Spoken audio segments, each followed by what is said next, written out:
Aquí da inicio el programa de opinión más influyente de la radio. Las emisoras Democracia M y XFM presentan la revista de opinión Democracia, con la conducción y dirección de Gonzalo Rosero.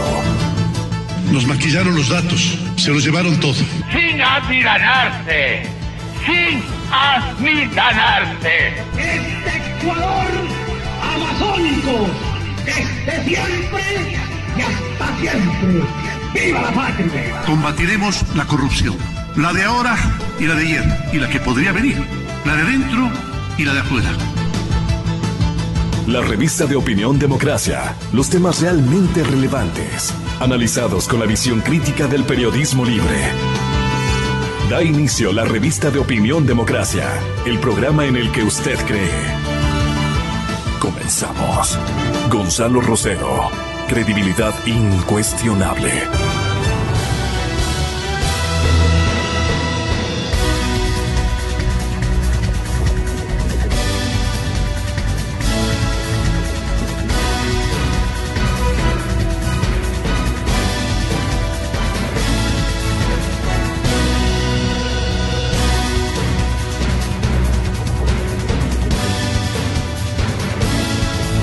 Me da mucho gusto, muchísimo gusto en poder saludarles. Señoras y señores, gracias por este apoyo fraterno de escuchar este programa de noticias y opinión. Estaba pensando precisamente en uno de mis, todos son importantes invitados, pero entiendo que la labor, la esperanza depositada en Julio César, pues para todos nosotros los ecuatorianos de buena factura, de buena voluntad y de amor a nuestro país, de respeto a nuestra institucionalidad y que aspiramos a que el pueblo ecuatoriano entienda, comprenda y abrigue ideologías adecuadas que le hagan bien a la nación, que le hagan bien a la sociedad, porque es pertenencia de nuestros hijos y en muchos casos pertenencia de nuestros queridos nietos. Hay tantos eventos y episodios por los que tendrá que transitar la comunidad ecuatoriana y en la que, a través del voto, a través de la decisión social, ojalá podamos redescubrir el destino que nos colapsó, un ejercicio de gobierno abusivo, funesto, corrupto, de todo. Hoy va a estar el presidente de una comisión que todos la acuñamos como comisión salvadora, ¿no? De una reestructuración y de una presencia de ciudadanía de bien al frente de mejorar el funcionamiento de las instituciones más significativas y del control administrativo del Estado, que estaba en soletas y que busca ser reanimado a través de recambios establecidos tanto en personas como en normatividades. Esa es una tarea que no ha concluido. Es una tarea infinita para los ecuatorianos de bien. Todo está por hacerse y todo está por funcionar. Esto es lo que aludiremos al doctor Julio César Trujillo.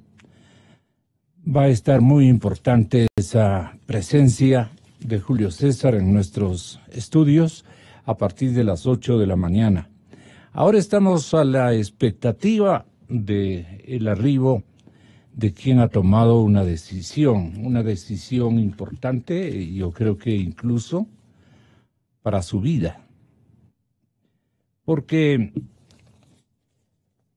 los expedientes de 300 casos de persecución política durante la etapa del correísmo, más de 28 comparecencias de las víctimas, están en manos de un equipo de la Escuela Judicial. ¿Y qué es la Escuela Judicial? Los funcionarios están a cargo de procesar la información, hacer un análisis técnico-jurídico para que la Mesa por la Verdad y la Justicia elabore un informe judicial para perseguir opositores del régimen del expresidente Rafael Correa, mientras continúa la revisión que, de acuerdo con la vocal del Consejo, la doctora Angélica Porras, va confirmando un patrón de persecución. Ya se decidió la estructura del informe, cuya versión preliminar será entregada el 10 de diciembre.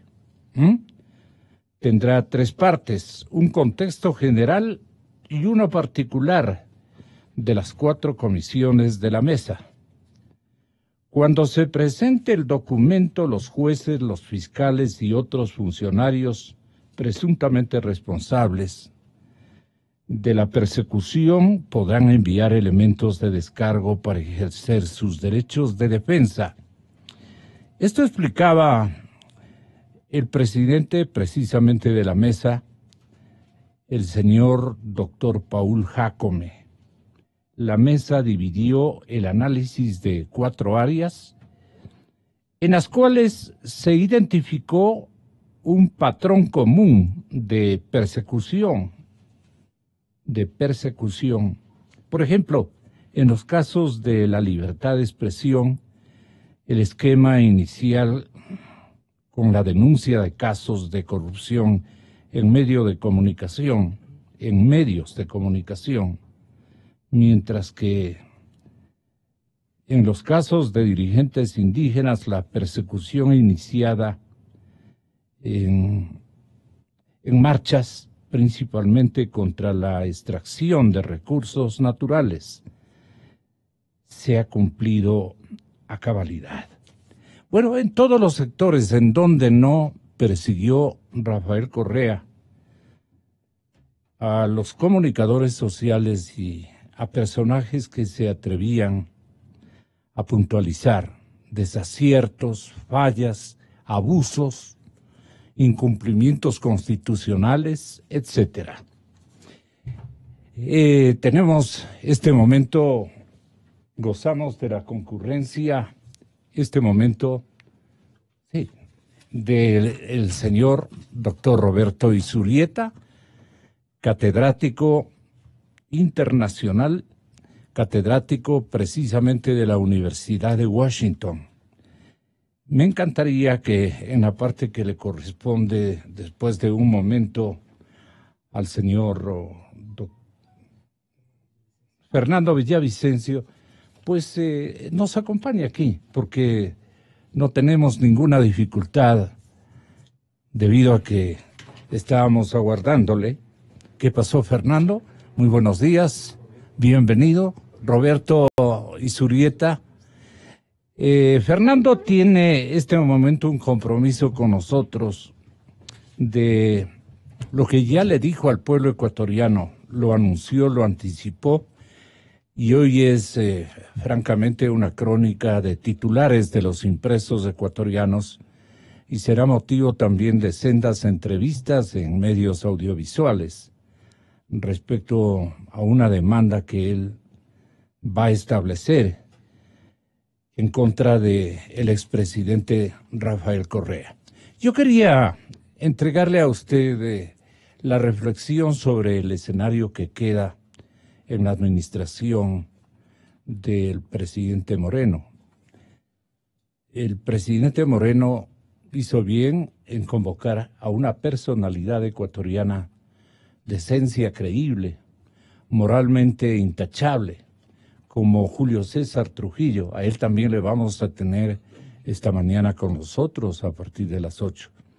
Pero me encantaría que usted, Roberto, tenga la gentileza desde su ángulo de observación internacional, desde su misión periodística en algunos rotativos de Estados Unidos y más que todo desde su balcón de observación en la ciudad de Washington.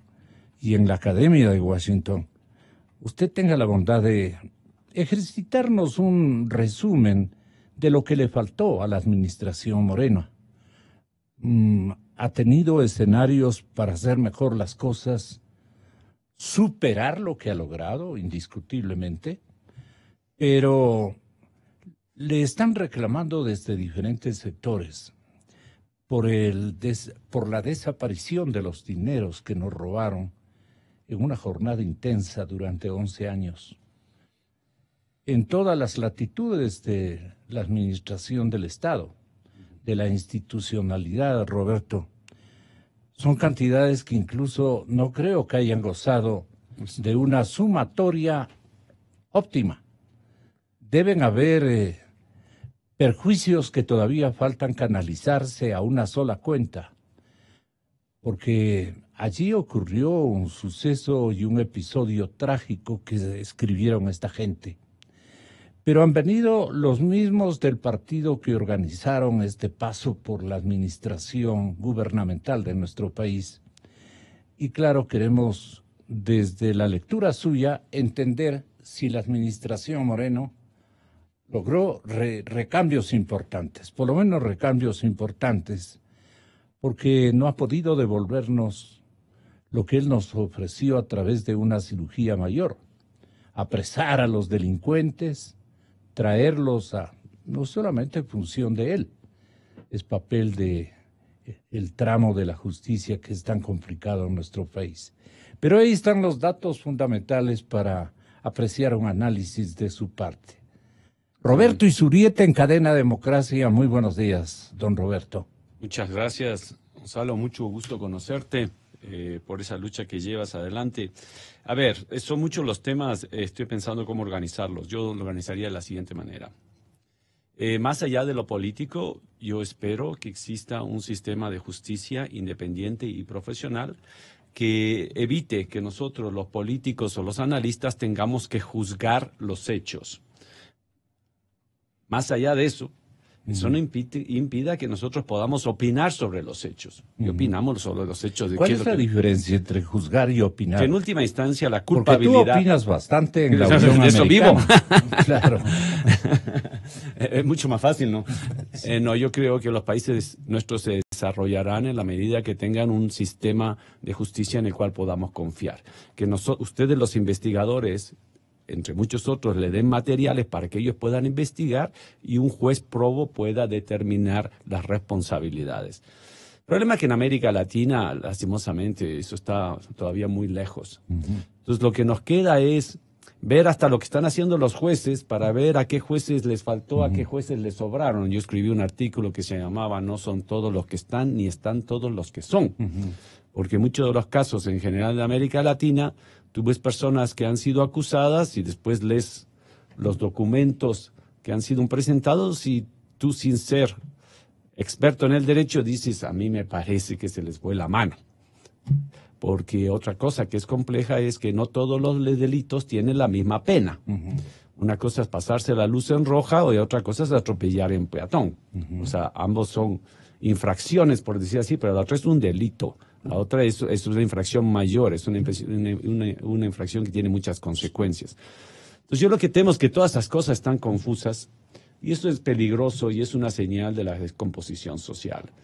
Que creo que se ha hecho un gran esfuerzo por que se haga justicia luego de tantos años de impunidad. Y la impunidad no solamente es el resultado de no tener un sistema de justicia independiente y profesional, sino también es el resultado del autoritarismo. O sea, los gobiernos autoritarios lo que hacen en general, y en el Ecuador no fue que se inventaron la rueda, es concentrar los poderes sobre todo el sistema de justicia para que sus delitos queden impunes. Esto es horroroso porque después tenemos que tratar de hacer lo que tú te refieres. Esto es tratar de limpiar la casa. Entonces, claro, tenemos que limpiar la casa y no es cosa fácil porque de repente llegas a la casa y hay demasiada basura. El delito que se está juzgando en el Ecuador, al cual tú te refieres, del secuestro del asambleísta Balda, yo también escribí un artículo que se llama "Secuestro a la criolla", porque de lo que se lee en las denuncias, y ahora que ya es más que denuncias, ya el proceso ha avanzado sustancialmente, es además roza el campo de lo ridículo. O sea, por eso le llamé secuestro a la criolla. Pero fue parte de un episodio de autoritarismo, También, al correcto. punto que desde el escritorio del presidente de la República se impartían decisiones y él iba hasta legislando. Él iba probando pruebas y categorizando todas Llegó las a decir, cosas. yo soy el dueño, yo soy ¿cuál fue la frase famosa que utilizó? Soy el responsable de todo lo que pasa en el Estado, soy el que maneja. Presidente del Estado. Soy el presidente del Estado, lo cual es una profunda distorsión que confiesa Sí. una serie de infracciones, delitos y Claro. violaciones Pero constitucionales. en Washington y en otras ciudades norteamericanas a donde concurre el señor presidente Trump, también suele hacer esos chistes. Claro, de hecho, en los Estados Unidos es similar. La ventaja que yo pienso es que está el investigador especial Mueller y los comentaristas serios lo que decimos es esperemos que él avance en su investigación. Pero los hechos pocos que ya han sido públicos y también dichos por el mismo presidente, algunos de ellos son sumamente graves. ¿Cuál es la pena de esos delitos? Unos dirán la destitución, otros dirán una amonestación. O sea, eso determinará el juez en su momento. Pero yo tengo confianza que por más de que luce muy feo, hasta el momento el sistema de justicia ha sido independiente y profesional. Después de las elecciones, al haber una Cámara de Representantes, la Cámara Baja, con mayoría demócrata, ellos pueden hacer juicios políticos. Esto es, dentro de sus procesos de fiscalización, pueden llamar a personas involucradas para contribuir en la investigación. Pueden además obligar a que vengan a testificar. Tienen el poder legal de llamarlos a que vengan a testificar. Y esa investigación ellos en principio tienen que llevarla a las autoridades correspondientes, a la fiscalía, que lastimosamente en los Estados Unidos se llama Ministerio de Justicia, o como queramos llamarlo. Es en realidad una fiscalía, tiene atribuciones de fiscalía, y ellos deben continuar la investigación, y podrían ellos simplemente archivar la investigación. Nosotros hemos cuantificado aquí que hay, especialmente Fernando, aquí presente, esto para tal vez como una nota de interés para tu ejercicio profesional y académico. Aquí hay 300 expedientes que se han analizado tentativamente en la judicatura. Siempre se queda ahí en un escenario de disimulo, de impunidad terrible, de vergüenza nacional. La instancia jurídica que vive en nuestro país es vergonzante, ciertamente a nivel internacional. Y a nivel nacional nos ha enseñado a aguantarla. Entonces, hoy hay una suerte de rebelión, digamos, si cabe el término. Se animó uno de los principales atacados por el gobierno de Correa. Y solo para que tú comprendas como maestro universitario en Estados Unidos y como periodista de investigación en Estados Unidos, en la primera potencia de la democracia ecuatoriana, posiblemente, o nosotros queremos que sea una vistosa democracia la que nos exhiba permanentemente Estados Unidos, pero últimamente no nos han nutrido de escenarios ejemplares, digamos, de respeto especialmente a la normatividad de su constitución. Aquí ha ocurrido lo mismo.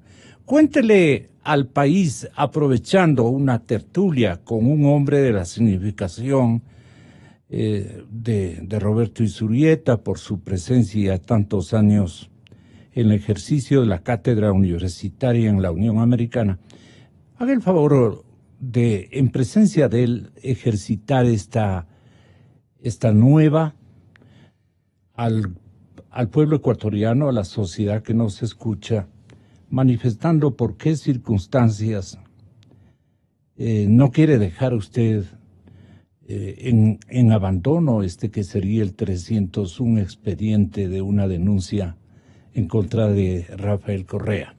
Me encantaría que pueda escuchar el doctor Izurieta este particular. Fernando, bienvenido, muy buenos días. Un gusto compartir, Roberto, estos micrófonos contigo. 5 años después, exactamente 5 años después de un violento allanamiento a mi casa y al despacho del legislador, ex legislador Clever Jiménez, es decir, allanar el templo de la democracia con un operativo policíaco al estilo SWAT, con hombres encapuchados, con ametralladoras, fiscales, como si fuese un operativo para capturar a un peligrosísimo narcotraficante o terrorista. Así incursionaron esa noche a las 22:30 en mi casa, ubicada en un barrio popular del norte de Quito, y en la Asamblea Nacional, en Navidad. Este es un elemento simbólico muy importante, claro, que también pone una marca y un sello de comportamiento de un régimen como el de Rafael Correa. La noche de Navidad, primero cuando todo el país y la sensibilidad del mundo está recogida, está espiritualmente marcando otros senderos, el régimen estaba moviendo artillería, jueces, fiscales. Artillería pesada, sí, en términos judiciales. Para invadir una propiedad privada e invadir el templo de la democracia, la Asamblea Nacional. Y esa noche estaban trabajando. Mientras el pueblo y el mundo estaba descansando, esa noche estaban trabajando los jueces, la presidenta de la Asamblea emitiendo sendas resoluciones para autorizar tremendo abuso de autoridad como se registró esa noche. Tiene importancia esto para el país y para el periodismo. Para el periodismo, ¿por qué? Porque allanaron la casa de un periodista que tenía información de importantísimos casos de corrupción, que es el tema que nos atrae. Importantísimos casos, más de 8.000 documentos almacenados en dispositivos electrónicos, en mi computadora portátil y en físico, se llevaron de mi casa. Yo he logrado recuperar esa computadora y gracias a Dios y a ellos, porque si no, esa información está ahí. Y el país va a conocer en el proceso judicial, en la investigación fiscal, va a conocer el calibre de esa información. Va a conocer casos, por ejemplo, de Coca-Cola Sinclair. Información que desde el 2012-2013 estaba en mi computadora y en mi casa y en el despacho del asambleísta y que fue sustraída por orden de Rafael Correa. La importancia de este asalto, y digo asalto porque así mismo es que Correa no tenía ningún interés en reivindicar una supuesta violación o atacar una supuesta violación de su intimidad, como salió a acusar. Él me acusó y acusó a Jiménez de haber hackeado las cuentas de la presidencia. Imagínese, Assange era un niño de pecho a mi lado. Claro, entonces Villavicencio había hackeado las cuentas de la presidencia y había robado información relativa a un juicio que en los Estados Unidos y aquí en el Ecuador se realizaba y se realiza el caso Chevron. Y luego me acusó de haber difundido esa información en un reportaje publicado en la revista digital Plan B llamado El Expediente Chevron. ¿Qué es lo que hizo Villavicencio como periodista?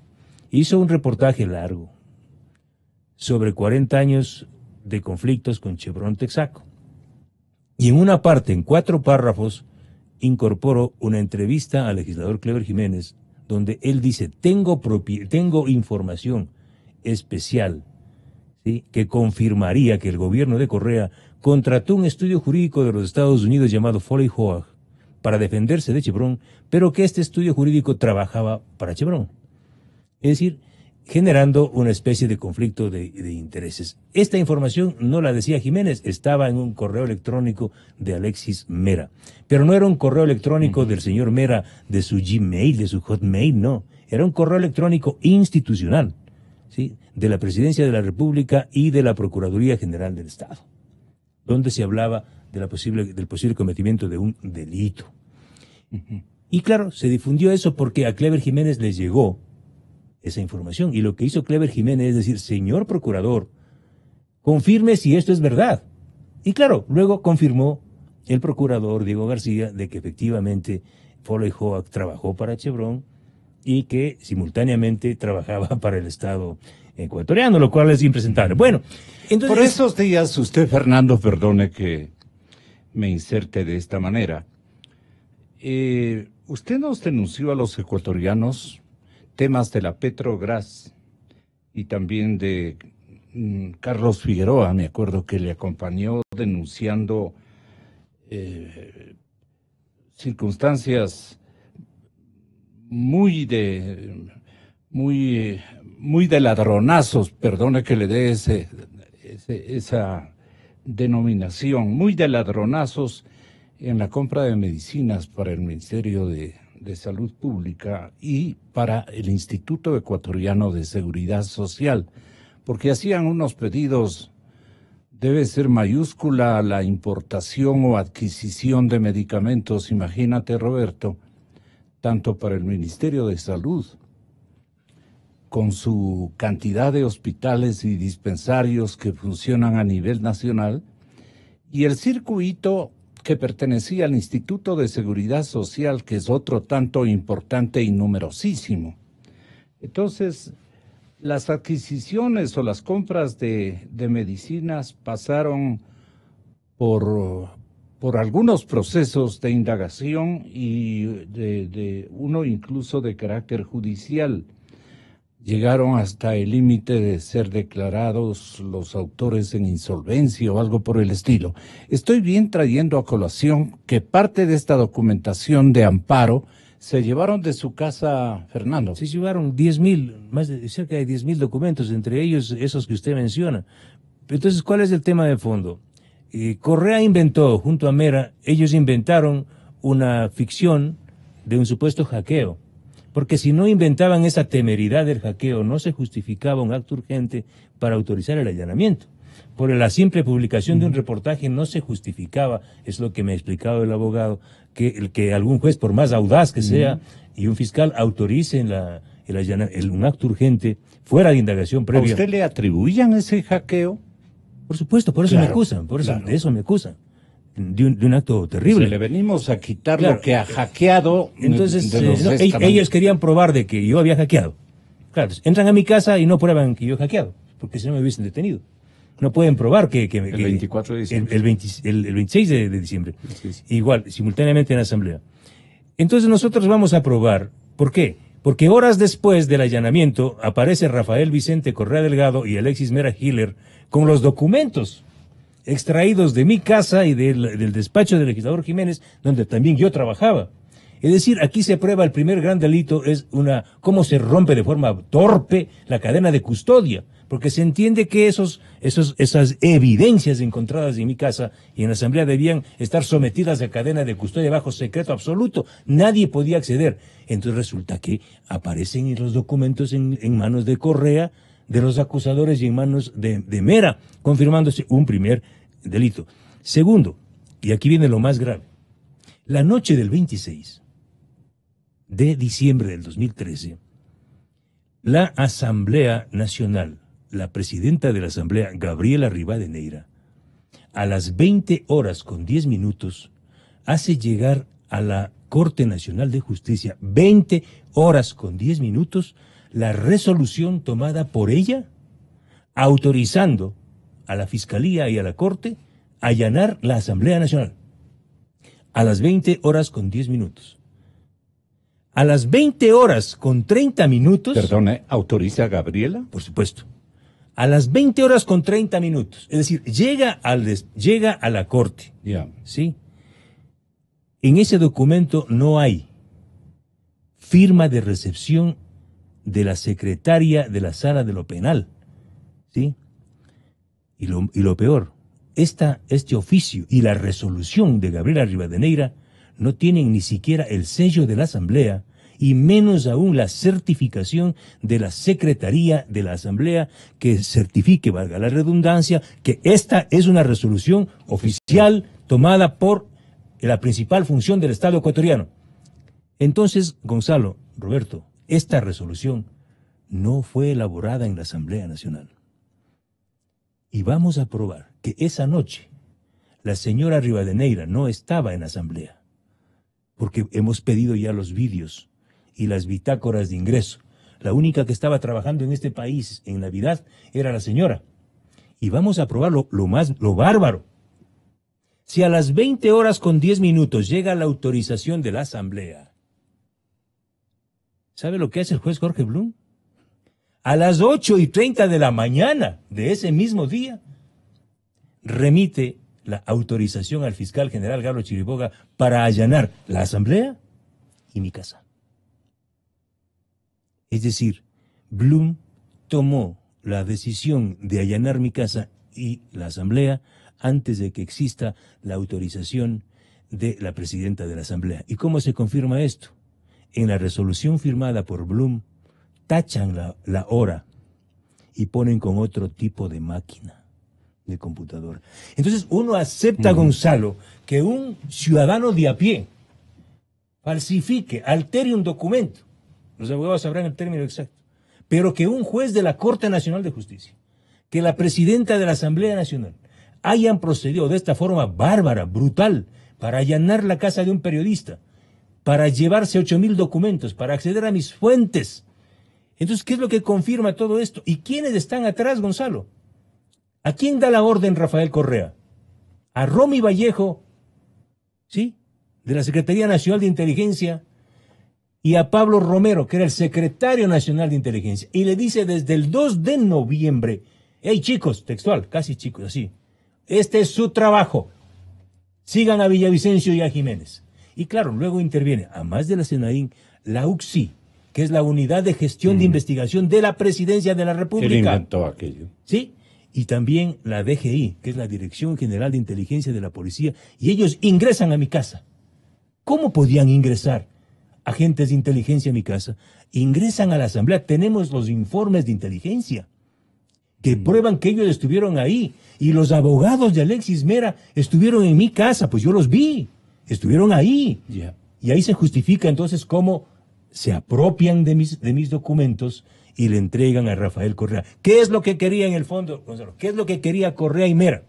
Querían robarse la información. Querían impedir que la sociedad ecuatoriana conozca el babilónico atraco que ellos estaban cometiendo. Querían impedir que este periodista trabaje y publique reportajes. Querían impedir que un legislador valiente como Clever Pero Jiménez... usted tenía sendas copias de todo. Yo tenía una parte, sendas copias, pero otra parte no. Pero esa es otra parte lo que tengo ahora, pues. Eso es lo que le vamos a entregar, lo que ayer hablamos con la fiscal general. Ayer le he dicho a la fiscal general, y lo digo a través de... ¿Y cómo hizo para recuperar semejantes testimonios bueno, porque de solo a un pendejo como Correa y Mera en los nuevos tiempos se le ocurre que yo voy a tener en mi casa todo, pues. Uno tiene ahora en archivos en la nube. Clandestinos. Me olvidé inclusive. algunas claves, pero luego Claro. me recordé. Entonces sí, disculpe que utilicé el término pendejos, porque ellos pensaban así, que nosotros éramos así. Y no, yo resulté nadita pendejo, porque tengo casi toda esa información. Y gran parte de los expedientes que he publicado periodísticamente desde el 2015 y 16 sobre Refinería de Esmeraldas, sobre Odebrecht, Refinería del Pacífico, Petrochina y más de 130 casos, Singue y otros, es la información que estaba en mi computadora. Presidente, expresidente Correa, yo tengo en mi computadora información riquísima que le va a comprometer y va a poner contra la pared. Esa es la información. No ese es el solo de contenido. esa instancia, digamos. Es el contenido de esta denuncia que ayer le entregamos a la fiscal Ruth Palacios. Y le hemos pedido que le pida al presidente de la República, Lenín Moreno, que desclasifique toda la información de la Secretaría de Inteligencia y de los organismos de inteligencia de la policía y de la UCSI sobre Villavicencio, Jiménez y Figueroa. Porque el país va a conocer cómo este fue un acto ¿Por qué no delincuencial. entregó en el tiempo de Paul Palacios? Usted ya sabía que él era Ya sabía que inoficioso. tenía más horchata que sangre en las venas, pero bueno. Por eso está bien ahora, que lo haga ahora. Vamos a ver que lo haga. Vamos a ver que lo haga. Si no lo hacen, yo no me callaré. Incendiaré en los términos más sencillos y metafóricos. Pero no voy a permitir que este caso quede en impunidad. ¿Por qué? Porque no es un caso contra Villavicencio nomás. Es un caso contra el periodismo. De lo que se quería es silenciar y generar miedo a la prensa. Por eso estamos ahora. Son 46. Y lo logró con muchísimos Son compañeros. 46 Se tornaron mudos, implicados. Roberto. 46 Muchísima implicados. gente, sí. Después comenzaron a reaparecer de a poco. Pero bueno, no era tampoco un asunto de valentía o no valentía. Había que cuidarse del sujeto.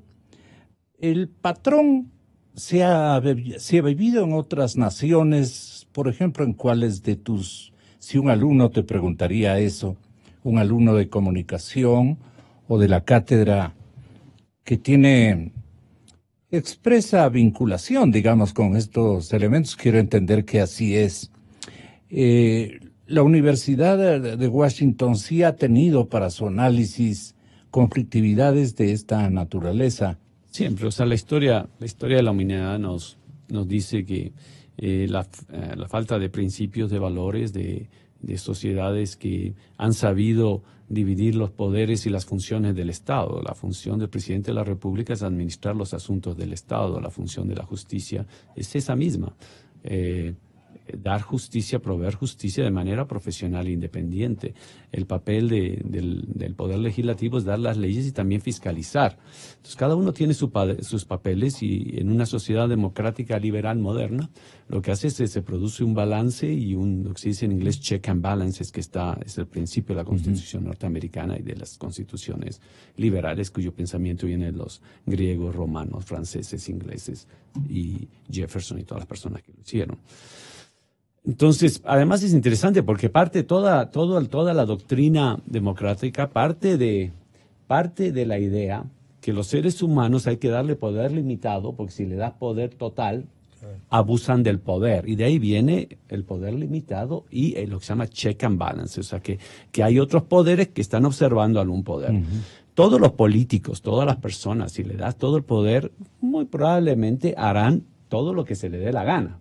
Pero por eso tenemos un sistema democrático de leyes que limita la acción del gobierno. Los casos que tú describes son claramente un abuso de ese poder que es muy típico de los gobiernos autoritarios.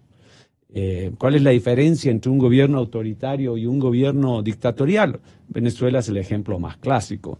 ¿Desde cuándo Venezuela es dictadura? Desde el tercer año de Chávez, desde el último año de Chávez, desde el primer de Maduro. O sea, ahí les dijo que cada uno escoja el año, pero lo real es que hay una línea ya muy, muy pequeña entre el autoritarismo y la dictadura. Yo me he opuesto al régimen de Rafael Correa. Hay una dictadura democrática. No Términos. No me gusta ese término, perdón, porque es una contradicción. No es una dictadura democrática, pero es dictadura. En la práctica ha habido ese tipo de contradicciones. Sí, porque les conviene. Porque dicen, la gente votó. En el cual Estados Unidos se ha hecho ese es otro debate. O sea, los Estados Unidos... El ciego. Hay todo un debate en Estados Unidos si es que los Estados Unidos tiene que ser el policía de todo el mundo, simplemente tiene que lidiar con el mundo. Yo soy de la idea que los Estados Unidos no debe ser el policía de todo el mundo, debe lidiar con todo el mundo y debe calificar a sus aliados si estos son democráticos, si estos son consecuentes con ciertos principios y valores, pero sí, lastimosamente va a tener que lidiar con países sumamente complejos. Pero, de nuevo, aquellos que dicen, y era el argumento de Correa, la gente votó. Es interesante porque cuando tú ves la democracia, el voto es el elemento más débil de los requisitos de una democracia. ¿Por qué? Porque el voto lo puedes manejar. ¿Cuál era la ley de Correa electoral? Era la ley más bella en términos de destrucción que he conocido en el mundo. Ellos decían, para que esta elección sea democrática, nosotros le vamos a dar plata a todos los que quieren competir. Sonaba muy bien, ¿no es cierto? Pero tenía dos características que le hacían lo que era. Uno, a cada uno de ustedes le doy, estoy haciendo una caricatura del hecho para graficar, a cada uno de ustedes les doy $10 para hacer campaña electoral del Estado. Y solamente pueden utilizar esos $10 para que no venga sector privado. Pero yo, Estado, que voy a competir contra ustedes, cada uno $10, puedo ganar $3,000 millones del Estado. Entonces yo sé que Gonzalo tiene muchísimos méritos, Fernando muchos más, y hacemos una campaña donde yo le digo a Osvaldo, tienes $10, tienes $10 y yo tengo $3,000 millones que me da el Estado, adivinen quién va a ganar. El de los 3,000. El de los 3,000. Depende. No, pero además cuando tenían ese miedo, por ejemplo, se enfrentan a ese miedo y dicen muy bien, pero no hay debate, prohibido el debate, y toman una serie de medidas y cosas como saben que tienes información. O sea, hay una serie de instrumentos que tienen los autoritarios. Entonces yo, por ejemplo, en el caso de Venezuela, cuando comencé a llamar con nombre y apellido lo de Venezuela, sin lugar a dudas ya en Maduro. Pero yo ya con Chávez yo decía, esto tiene toda la cara de dictadura. Esto va a una dictadura, si no lo es ya. Entonces, es muy clásico, lastimosamente. ¿Y cuál es el fin de toda la dictadura? Históricamente. Se caen. Ya. Se caen. Pero Ahora, en ¿cuánto Brasil vamos a- les era difícil. Lograron descuadrar prácticamente a Lula, encontrándole en las aficiones del resto de compañeros que siguieron el diseño de Fidel Castro. Porque es el maestro Fidel Castro el que concibe este plan estratégico que incluye robo, ultraje a las libertades, el mecanismo que usó esta especie de revolución ciudadana continental. El guión es de Fidel Castro, y eso lo saben todos ustedes que son estudiosos de este tipo de fenómenos políticos. Entonces, los alumnos de Fidel se esmeraron en cumplir a cabalidad con todas sus... Y lo adecuaron a las necesidades. Lo adecuaron a las necesidades. Entonces, si Estados Unidos ahora quiere reaccionar, usted, Fernando, para hacerle copartícipe de la tertulia, porque es una tertulia en la que usted está aprovechando explicar a un actor tan importante como Isurieta, académico en Estados Unidos, y hombre que sigue nuestros pasos rigurosamente, porque este es su interés, no político, sino de seguimiento profesional, de comunicación. Decirle este momento que lo que va a ocurrir es que Estados Unidos va a reaccionar con una serie de Bolsonaros. No le queda otra alternativa.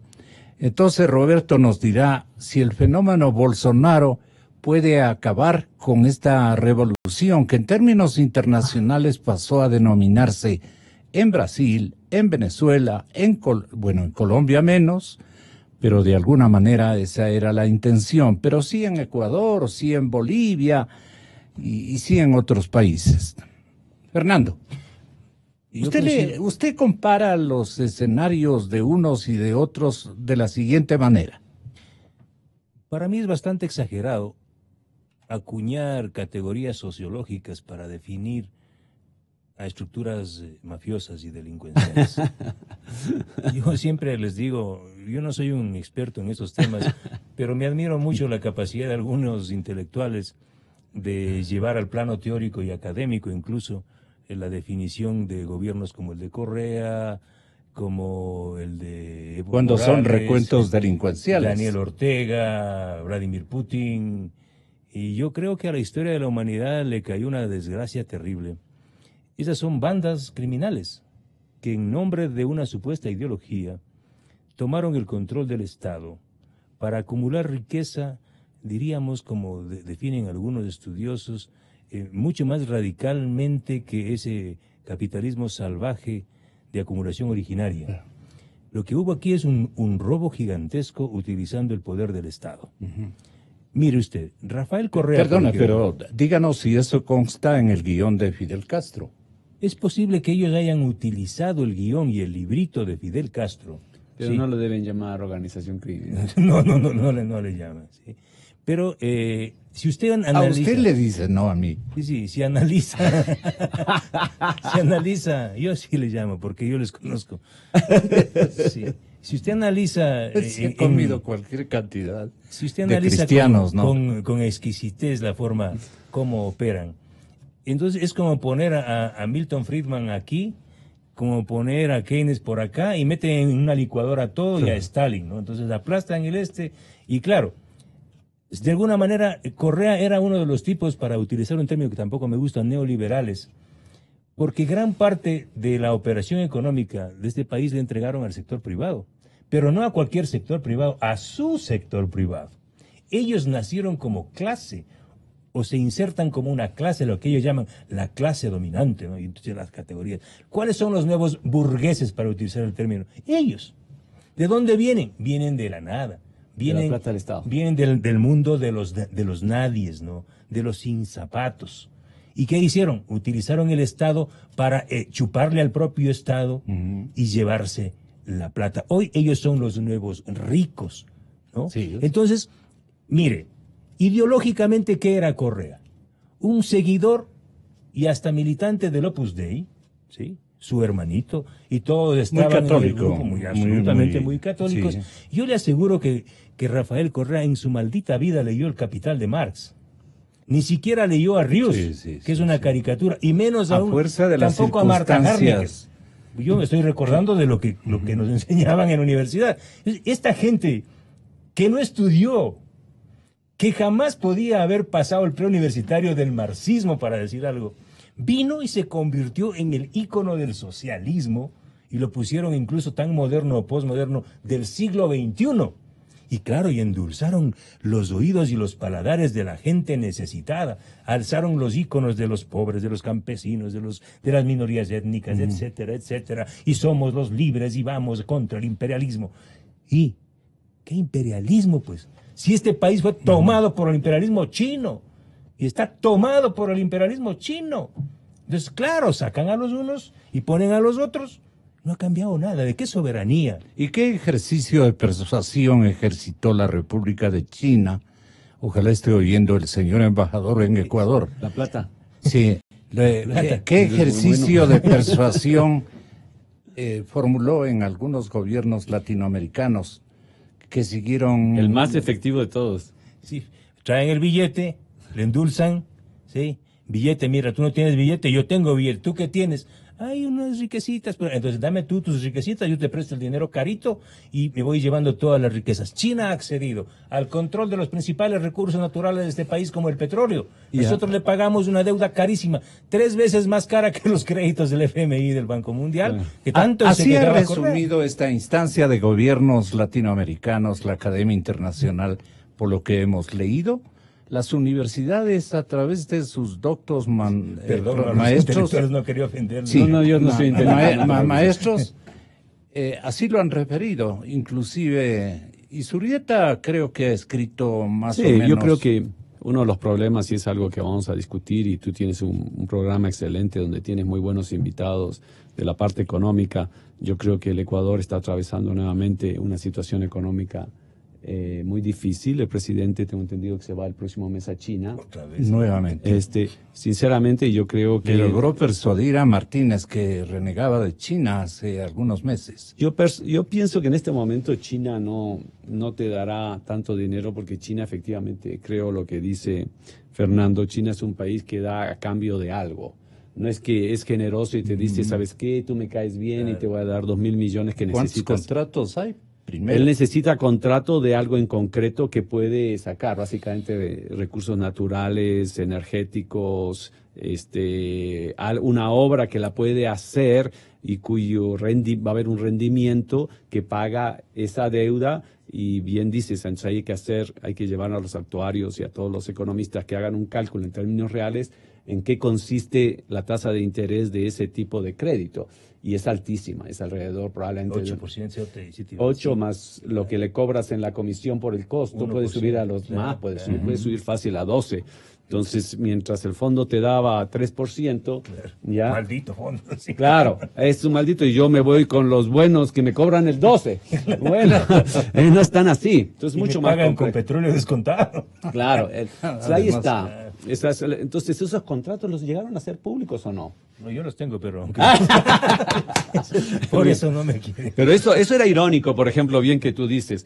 Ese que era uno de los contratos más importantes del Ecuador, no lo hacíamos público porque era reservado mientras le dábamos el asilo a Assange, Claro. cuya bandera de lucha era que todo era transparente. Así es. Entonces, ¿cuál era el resultado? Libre acceso Lo que a la yo dije en información. su momento. Claro. No le estamos dando el asilo por una cuestión de principio, sino por interés Exactamente. o por torpeza política.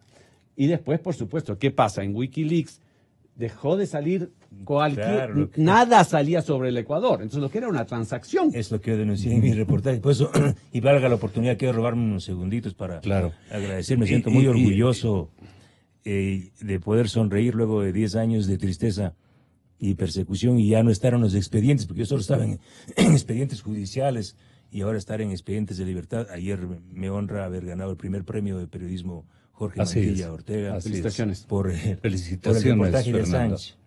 Justamente porque ese tomé como un reto y el país tiene que saber que aquí hubo un canje político y de coimas. La última filtración que hizo Wikileaks fue en el 2010 y en esos cables aparece el de Coca-Cola Sinclair.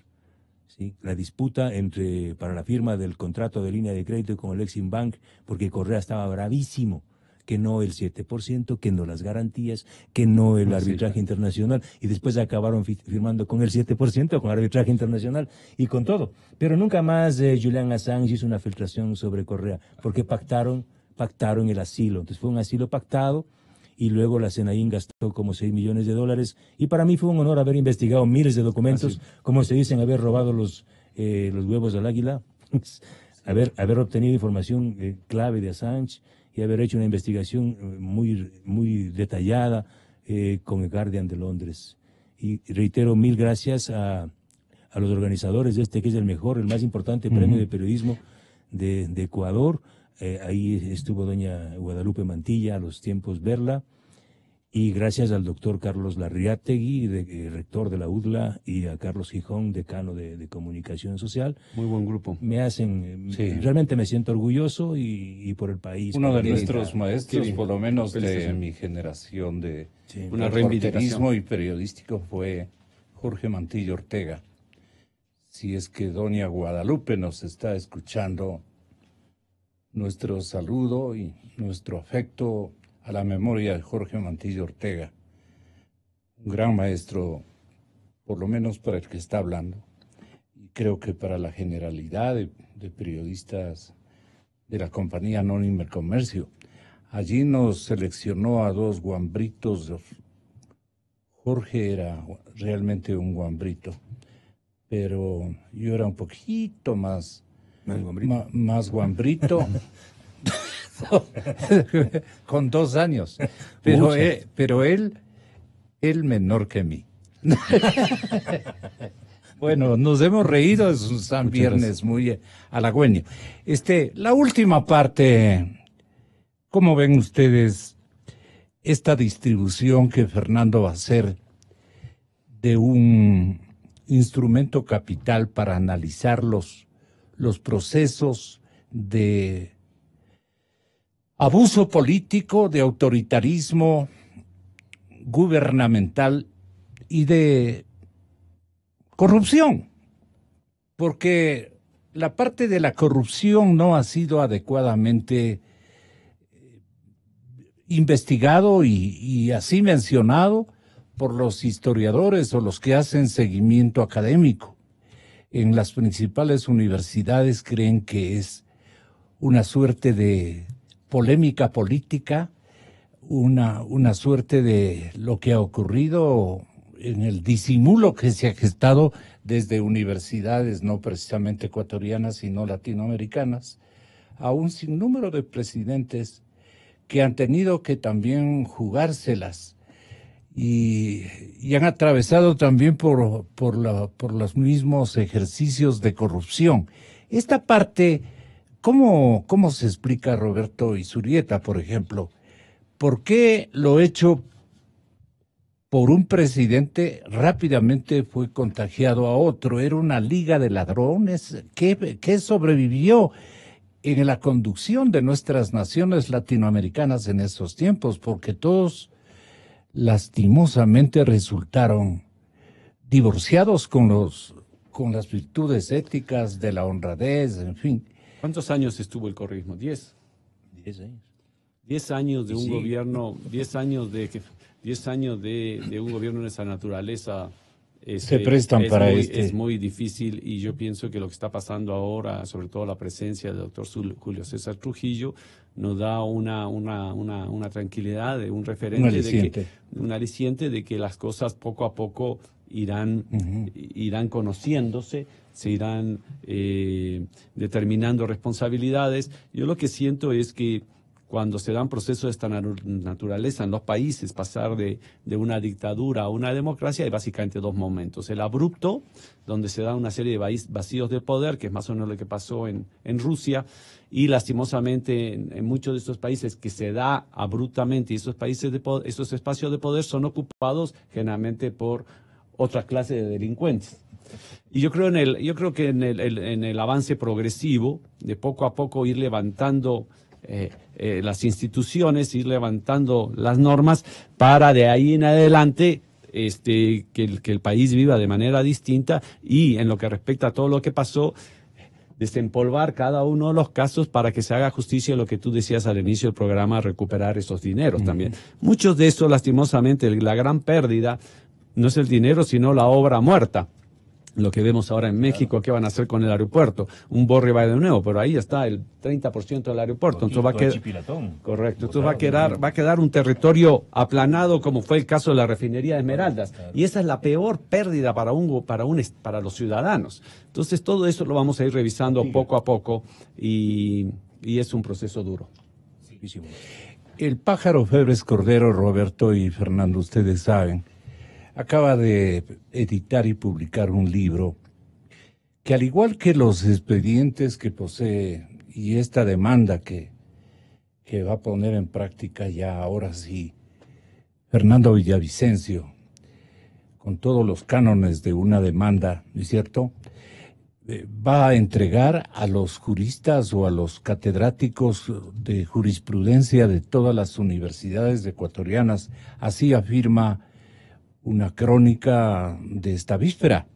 Y eso me parece una enseñanza magnífica, especialmente para unas áreas de judicatura, de enseñanza de jurisprudencia, de maestrías universitarias en esta temática, porque ahí también se ha dañado la cátedra. Claro. Ellos han sido maestros de corrupción y maestros fundamentalmente desde el lado de haber sido catedráticos de impunidad, porque ellos han descubierto los mejores ejercicios de disimulo y taponamiento de la justicia ecuatoriana.